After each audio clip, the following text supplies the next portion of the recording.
Yo, welcome back to the channel. Kamusta sa inyong lahat, mga peeps? And it finally happened. Wuthering Waves 2.0 is finally out along with the Rinascita update, a slew of other QOL updates, and new characters, Resonators, whatnot. Everything is new. It's not completely game changing, but let me tell you, this update made it feel like Wuthering Waves had a major relaunch. The devs cooked, the game speaks for itself. The results are in, and Wuthering Waves is now competing with the big boys. Vindication at last, because the game finally silenced its critics, its skeptics, and its haters. If you've been following the game, you know it faced its share of criticism and skepticism since launch. Some said it was too ambitious, others dismissed it outright. But with the release of version 2.0, it has turned the tide. This update didn't just address most of the players' concerns, it elevated the game to a whole new level. The first thing I want to talk about is the abundance of QOL that was implemented into Wuthering Waves 2.0, because it adds more impact than you think once you add it all together. Look at it now though, chat. Oh, that shit is crazy, bro. Oh, it's beautiful, man. I still think what they did in Wuthering Waves is better. It's just better. I don't know what to tell you. So let's look into Rinascita and how Wuthering Waves proved the skeptics wrong, setting itself up for long-term success.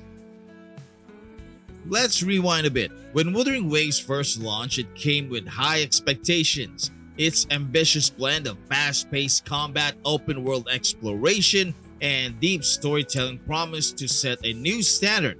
But early reviews were mixed. Critics pointed out issues like unpolished mechanics, content gaps, and a lack of identity compared to established competitors like Genshin Impact. This game rose to a wave of skepticism, with some labeling it as a wannabe or dead on arrival. Social media buzz didn't help either. Revenue speculations and exaggerated criticism painted a bleak picture. Now, fast forward to the Rinascita update, and it's clear that Kuro Games took all the feedback to heart. This wasn't just an incremental patch, it felt like a complete relaunch of Wuthering Waves. The name of the update itself, Rinascita, which means rebirth in Italian, signified a fresh start, and the results were stunning across every aspect of the game. The world of Wuthering Waves has undergone significant expansion. If you thought the earlier version had a vibrant open world, Rinascita takes it to a whole new level. Entirely a new region have been added, each with its own aesthetics, lore, and challenges, including vocal accents. The mission and events in these areas aren't just filler content. They're thoughtfully crafted to keep players engaged and invested in the unfolding story. The update introduces new quests that build on the main narrative while weaving in side stories that enrich the world and its characters. These changes ensure that every corner of the game feels alive and purposeful, rewarding players for their exploration. The audio-visual experience of Wuthering Waves has been elevated to new heights as well. Players immediately notice the visual enhancements, from improved character models and environmental textures to more dynamic lighting effects that bring the world to life. Every battle, every serene landscape, and every cinematic cutscenes feel more immersive than ever before. And then there's the soundtrack, a standout feature of the game that has always been praised. In Rinascita, the developers have outdone themselves by adding new compositions that only complement the game's emotional highs and lows and deepens the atmosphere of the new region and storylines. Let me also add that the voice acting in general is peak. Imagine Zani, for example, has what appears to be an authentic Italian accent. Combined, these visual and audio upgrades showed the developers' unwavering commitment to quality and player experience. One of the most tangible signs of the update's success is its performance on the PlayStation Store. Within 24 hours of launching on the PS5, Wuthering Waves climbed to the number 2 spot globally, beating out numerous heavyweights. Japan, Korea, the US, every major gaming market saw Wuthering Waves dominate the charts. This wasn't a fluke. It reflected the massive player interest and renewed confidence in the game. And let's not forget, the CEO of Kuro Games himself, Solon Lee, confirmed that the game achieved its highest single-day revenue since launch. These milestones didn't just quiet the haters, they proved them wrong in the most definitive way possible. Perhaps the most telling sign of Renascita's success is the community's reaction. Social media and forums are now filled with praise for the update. Players who once criticized the game are now applauding its depth and polish. What stands out the most is the sheer transparency from the developers. From detailed patch notes to direct communications from the CEO, Kuro Games has shown that they're listening. This has fostered a sense of trust and loyalty among players, something many games in this genre struggle to achieve. So, what exactly led Rinascita and Wuthering Waves 2.0 to succeed where others might have faltered?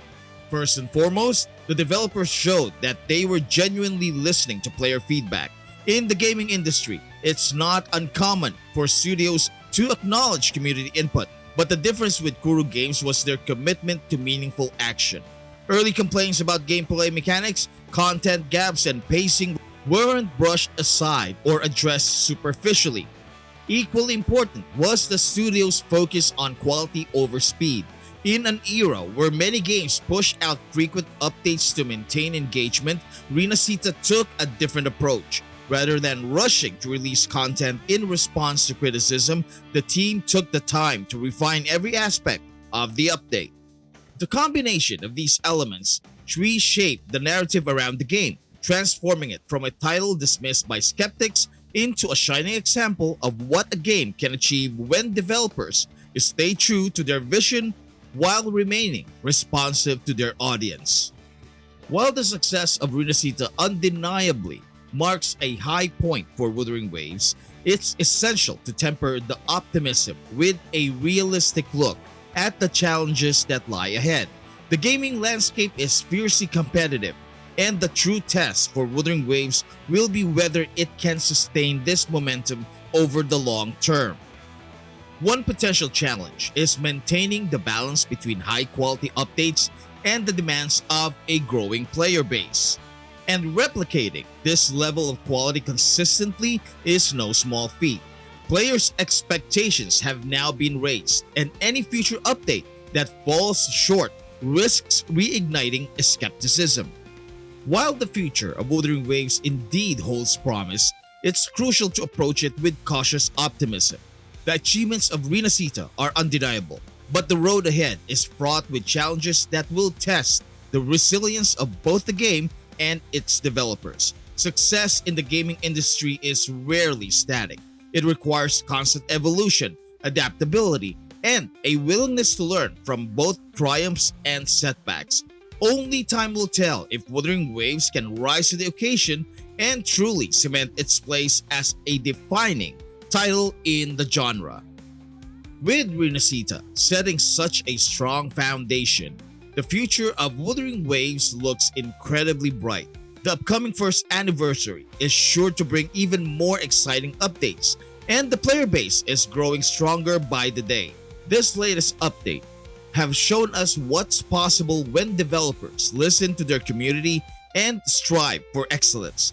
If you haven't tried it yet, now is the perfect time to jump in and see the transformation for yourself. If you enjoyed this breakdown, don't forget to leave a like, subscribe, hit that notification bell, and share your thoughts in the comments below. Check out our Discord for more discussions about Wuthering Waves. And thank you so much for watching. Maraming salamat po. I'll see you in the next video. Bye-bye.